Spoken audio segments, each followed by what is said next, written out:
In the final years of the war, behind layers of concrete and steel, there were rooms the public would never see. Rooms without windows. Rooms where the air smelled of cigarette smoke, damp paper, and quiet panic. German intelligence officers stood over massive maps of Europe, their fingers tracing front lines that seemed to shift faster with every passing week. But something strange was happening in those rooms. The maps were no longer centered on cities, rivers, or armies.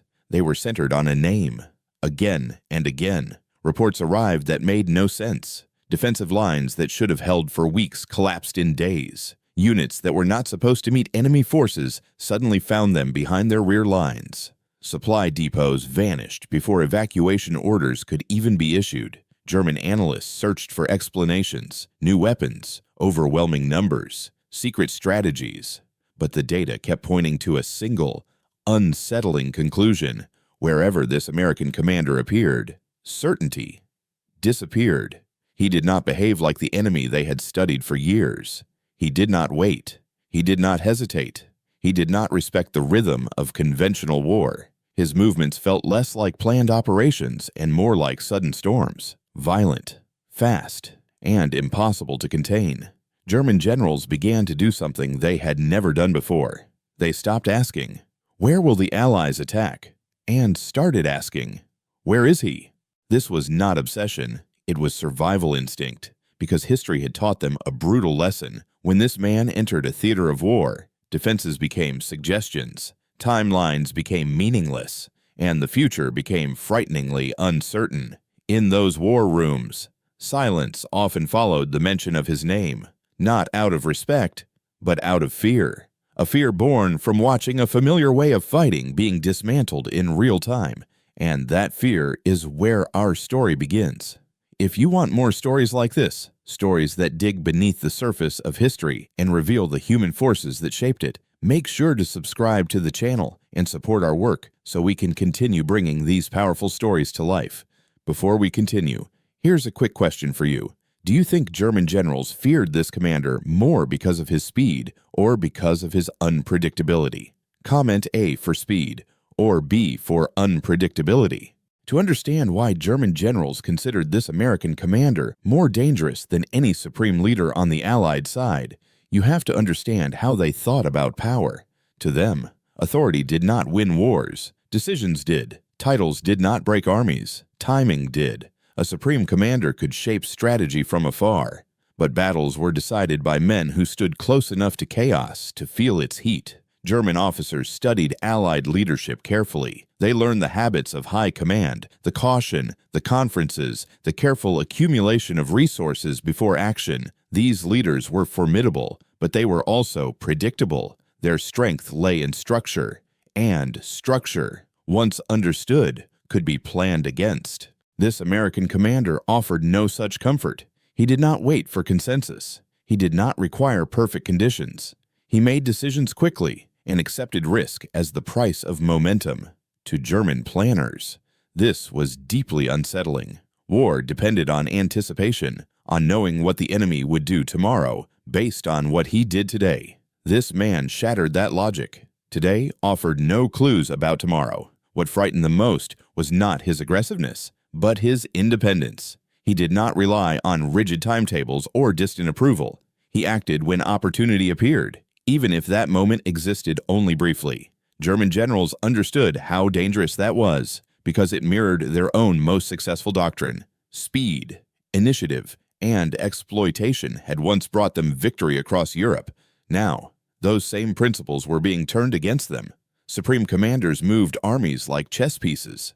This man moved like a blade, fast, direct, and unforgiving. German officers knew how to counter strength and numbers. What they could not counter was a commander who refused to slow down, who denied them time to think, adjust, or recover. In war, that denial was lethal. That is why, in the minds of German generals, this American commander stood above all others, not in rank, but in danger. The first time German commanders truly noticed this American general, it wasn't because of a dramatic confrontation or a decisive battle. It was because their assumptions began to fail. Carefully prepared estimates stopped matching reality. Timelines that should have been reliable suddenly felt obsolete. Something was moving through the battlefield faster than their expectations allowed. German intelligence had long believed they understood how American forces would fight. They expected caution, deliberate advances, pauses for consolidation, and overwhelming firepower before movement. Those expectations shaped their defenses and their confidence. Then this commander entered the picture, and the familiar patterns dissolved. Reports described American units covering distances in hours that should have taken days. Forward elements appeared in places German officers believed were still safely behind the front. Defensive positions were not smashed head-on. They were bypassed, isolated, and rendered meaningless. Speed was not just a tactical advantage, it was the weapon itself. What unsettled German planners was how deliberate this speed felt. It was not reckless. Supply lines followed closely behind. Orders were clear. Momentum was maintained with discipline rather than chaos. This was movement with purpose, not panic. And that made it far more dangerous. For the first time, German officers began to question whether American doctrine truly defined American behavior. This commander was not reacting to German moves, he was forcing them. Every rapid advance created a new dilemma. Every unexpected appearance stole initiative from the defenders. In war, assumptions are a form of safety. They allow commanders to sleep at night, confident that tomorrow will resemble today. That safety vanished with this first contact. German generals realized they were no longer facing an enemy who would move when expected. They were facing an enemy who would arrive before they were ready and keep going.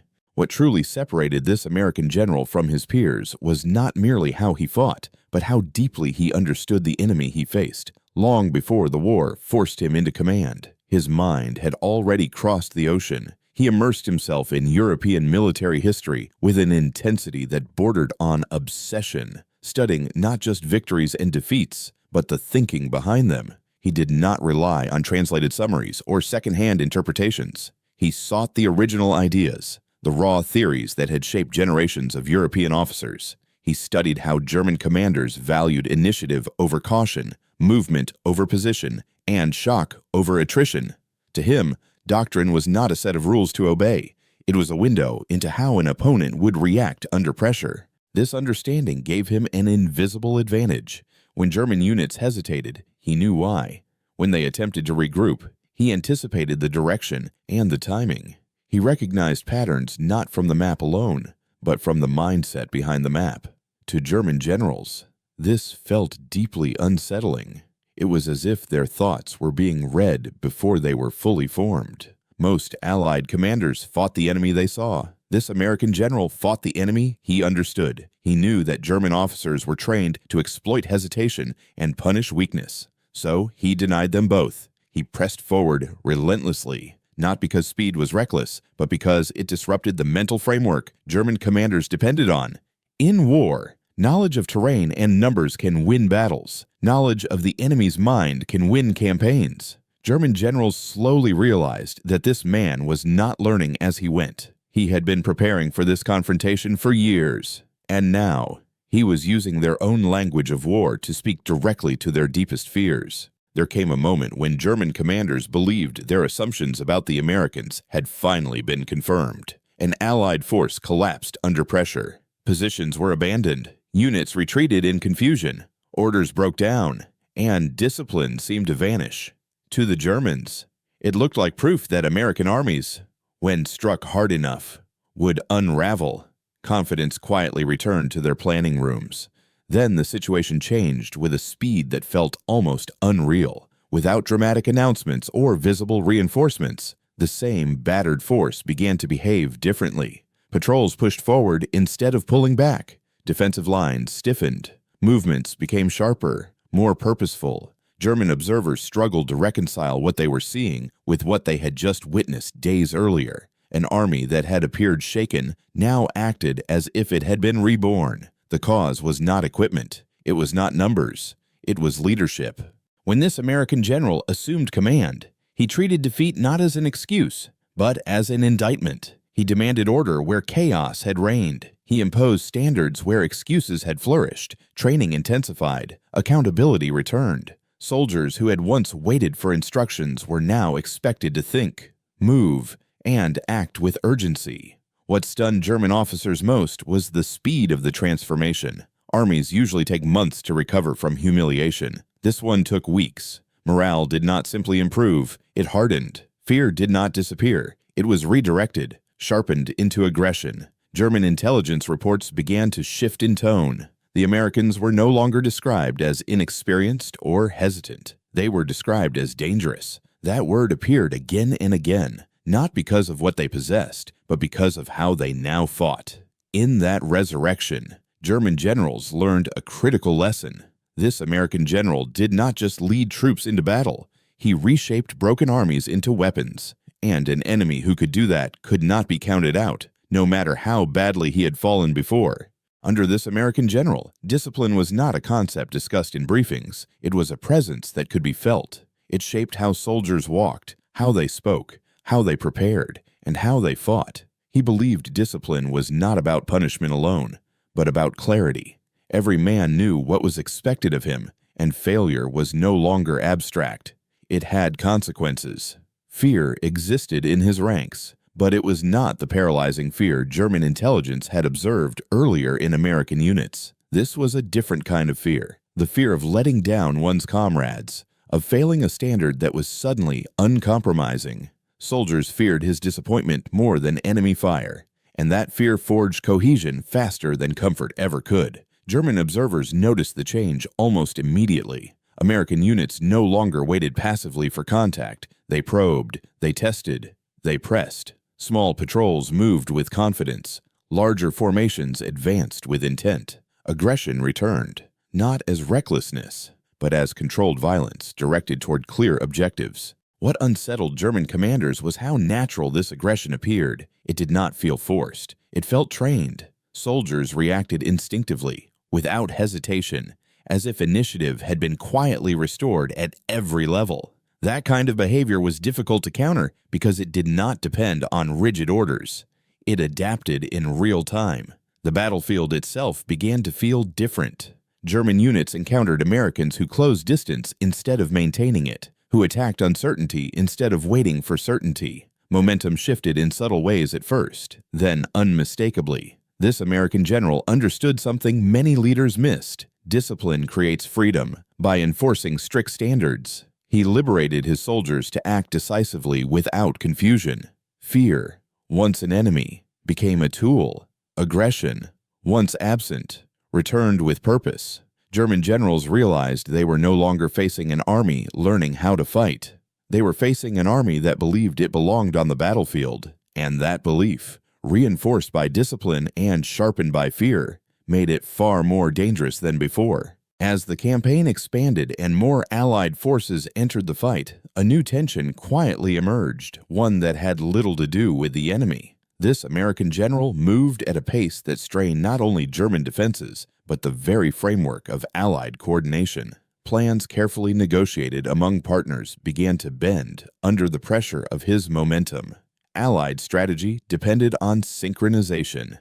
Advances were timed to protect flanks, secure supply lines, and maintain cohesion across multinational forces. This commander respected those principles, but he refused to be imprisoned by them. When opportunity appeared, he moved, sometimes faster than adjacent units could adjust. To him, hesitation was a greater risk than overextension. From the German perspective, this created a dangerous dilemma. They relied on predicting Allied cooperation to identify seams and delays. But when one commander surged ahead, those predictions collapsed. Defensive positions designed to hold against a coordinated front suddenly found themselves threatened from unexpected directions. German intelligence reports began noting a troubling pattern. The Americans were not advancing as a single, predictable mass. One element moved with startling speed, pulling the entire front out of alignment. German units could no longer rely on stable boundaries between Allied formations. The battlefield became fluid and disorienting. Even Allied officers privately acknowledged the strain. Supply officers scrambled, liaison channels worked overtime. Yet despite the friction, the results were undeniable. Every mile gained by this commander forced German units to react prematurely, abandon positions, or risk encirclement. What German generals understood, perhaps better than anyone else, was the danger of this imbalance. A fast-moving force did not need perfect coordination to succeed. It only needed to move faster than the enemy could think. This American general consistently did exactly that. In the end, it was not his willingness to outpace allies that alarmed the Germans. It was the realization that no one, friend or foe, could truly set the tempo once he began to move. At the height of his success, when German defenses were bending under relentless pressure, an unexpected event shifted the balance, not on the battlefield, but far from it. News reached the public of an incident that painted this American general in a harsh and unforgiving light. In an instant, his reputation as a relentless warrior collided with a different narrative, one that questioned his judgment and his humanity. The reaction was swift and unforgiving. Political leaders demanded accountability. Newspapers sharpened their language. Voices grew louder, calling for his removal, for his return home in disgrace. For the first time, his greatest threat to Germany seemed to come not from his decisions in combat, but from the consequences of his own actions. German intelligence followed the controversy closely. In their war rooms, hope quietly resurfaced. They believed they were witnessing a rare stroke of luck. The commander who had disrupted their plans and unsettled their generals might be eliminated without a single shot fired. It was an outcome they could never have achieved on the battlefield. Yet beneath that hope was unease. German officers had learned not to underestimate American pragmatism. When the decision finally came, it was neither a full dismissal nor a clean redemption. This American general was removed from direct combat command, but he was not discarded. He was retained, watched, and kept close. To German planners, that choice carried a chilling implication. Dangerous tools are not thrown away, they are reserved. His absence from the front did not feel like relief. It felt like anticipation. The silence that followed his removal was heavy with uncertainty. In trying to survive his aggression, Germany had nearly been saved by his mistake. But the fact that he remained within reach of command told German generals something far more troubling. The Americans still believed in him, and belief, they knew, was often followed by opportunity. While this American general was absent from the front lines, his influence did not disappear. In many ways, it grew stronger. German intelligence tracked his location obsessively, convinced that a man of his reputation would not be sidelined without purpose. Every report that placed him in a particular region sent ripples through German command channels. Reputation became a weapon more powerful than any division. German generals had learned, through painful experience, that wherever this commander appeared, disaster followed. That belief shaped their thinking far more than facts on the ground. They assumed that any major Allied operation would require his leadership. Anything less would be a deception. So when preparations for a massive Allied offensive became impossible to ignore, German planners reached an almost unanimous conclusion. This American general must be at the center of it. They began to see confirmation everywhere. Radio traffic, logistical movements, rumors filtered through neutral channels. Each piece of information reinforced what they already believed. What they did not realize was that belief itself was being carefully exploited. The army they feared was largely an illusion. Signals were staged. Movements were exaggerated. Appearances were constructed to align perfectly with German expectations. And at the heart of it all was the reputation of one man, doing the work of thousands. German reserves were held back, waiting for the blow they were certain would come.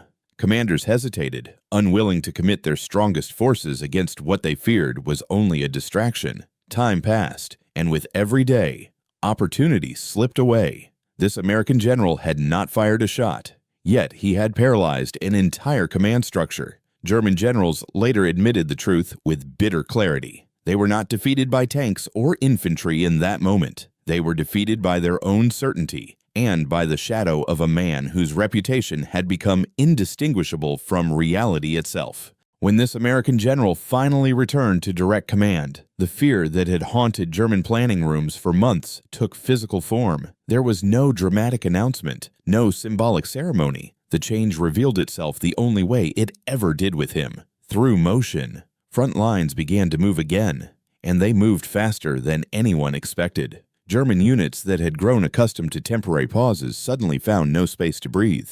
Positions that were meant to delay the Allies became irrelevant almost overnight. Reports arrived describing American forces appearing in places that should have been unreachable within the allotted time. Supply routes were threatened before warnings could be issued. Headquarters struggled to understand where the front even was. What made this return so devastating was not just speed, but continuity. This commander did not need time to relearn the battlefield. He resumed momentum as if it had never been interrupted. His forces advanced with confidence, bypassing resistance, exploiting gaps, and refusing to slow down for anything that could be dealt with later. German generals recognized the pattern immediately, and with it came a sense of inevitability. They had feared this moment precisely because they understood what followed. Once unleashed, he did not merely attack positions, he attacked decision-making itself. German commanders were forced into constant reaction, issuing orders that arrived too late or contradicted one another as the situation changed faster than their systems could process. Morale within German units began to fracture. Soldiers felt hunted rather than engaged. The war no longer unfolded in measured phases. It surged forward unpredictably, dragging everyone along with it. This was the reality German generals had tried to delay for as long as possible. The man they feared was no longer a theory or a reputation. He was back on the battlefield, and the war immediately began to move at his pace. The decisive moment came not with a single battle, but with a realization. As German forces pulled back under relentless pressure, this American general saw what others missed. Retreat was creating shape. Movement was creating vulnerability. An army in motion, compressed by fear and speed, could be broken if struck at precisely the right moment. He acted without hesitation. German units were funneled toward a narrowing corridor they believed would offer escape. Roads clogged with vehicles, wounded men, and exhausted formations trying to regroup. Orders from higher command conflicted or arrived too late. What should have been an organized withdrawal became a desperate scramble for survival. Then the trap closed. American forces surged forward from multiple directions, sealing exits and collapsing the illusion of escape. Inside the pocket, discipline disintegrated. Tanks were abandoned for lack of fuel. Artillery was destroyed by its own crews. Soldiers threw away weapons and ran, not toward victory, but away from annihilation. German officers later described the moment with bitterness and disbelief. There had been no time to prepare defensive lines, no pause to restore order. The speed of the advance had stripped them of every traditional option. What remained was chaos. What made this collapse especially devastating was its finality. Entire formations ceased to exist as fighting forces. Experienced units that had survived years of war were reduced to prisoners, casualties, or scattered remnants. Equipment losses were staggering, but the psychological damage was worse. Confidence in recovery vanished. This American general did not simply defeat an enemy army. He dismantled it by denying it the one thing it needed most: time. The trap worked because it was sprung before German commanders fully understood it existed. For the generals watching the aftermath, the lesson was brutal and unmistakable. Against an enemy who moved this fast, retreat could be just as deadly as standing and fighting. After the war ended, when the noise of artillery faded into memory, German generals were asked to reflect on the enemies they had faced. These were not men prone to exaggeration. They spoke with the clarity of those who had survived defeat and had nothing left to protect. Again and again, their answers returned to the same conclusion. They respected many Allied commanders. They acknowledged their resources, their coordination, and their discipline. Those leaders were formidable, but understandable. Their actions followed logic. Their decisions followed systems. German officers knew how to fight such enemies, even when they lost. This American general was different. What unsettled them most was not his victories, but the way he achieved them. He moved faster than their calculations allowed. He made decisions before their options had fully formed. He forced them to react constantly, stripping them of initiative and confidence. Against him, the battlefield never stabilized. There was no safe pause, no predictable rhythm, no moment to recover.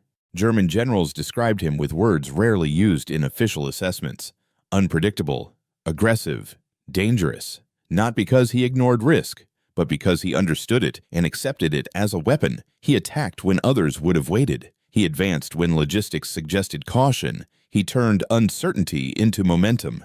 In quiet conversations, some admitted a painful truth. This American general fought in a way they recognized. He understood their doctrine, their instincts, their belief in speed and shock, but he applied those principles with fewer constraints and greater urgency. In the end, that was his greatest advantage. He did not simply defeat German armies. He defeated their way of thinking. The men who had once moved across Europe with confidence learned what it felt like to face an enemy who denied them time, space, and certainty. That is why, when German generals looked back on the war, his name, spoken without ever needing to be said, remained the one they feared most. This story is not ultimately about war, weapons, or even victory. It is about one man who understood something timeless. That momentum shapes reality. Throughout the conflict, this American general proved again and again that speed, clarity, and decisive action could overwhelm even the most experienced opponents. He did not wait for perfect conditions.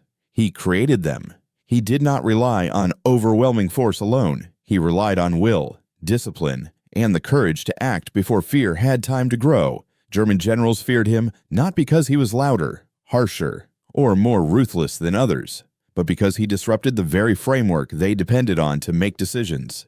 He denied them time, he denied them certainty, and in doing so, he denied them control. His greatest weapon was not aggression alone, but the ability to move faster, mentally and physically, than those who opposed him. The lesson here extends far beyond the battlefield, in modern life. Whether in careers, leadership, or personal challenges, many people wait. They wait for perfect information. They wait for permission. They wait until fear feels manageable. But momentum rarely rewards hesitation. Progress belongs to those willing to act with discipline and intention, even when the outcome is uncertain. This story teaches us that preparation and courage must work together. Knowledge without action is powerless. Action without discipline is reckless. But when preparation meets decisiveness, obstacles shrink, opportunities expand, and uncertainty loses its grip. You do not need to be the strongest, the smartest, or the most resourced. You need to move when others pause. Before we close, here's a quick question for you. Do you believe success comes more from decisive action or from careful planning? Comment A for decisive action or B for careful planning. And now we want to hear from you. What part of this story resonated most with your own life or experiences? How would you apply this lesson today? Share your thoughts in the comments so others can learn from your perspective. If you enjoyed this story and want more content that blends history, insight, and real-life lessons, don't forget to subscribe to the channel. Your support gives us the motivation to keep creating powerful stories like this one.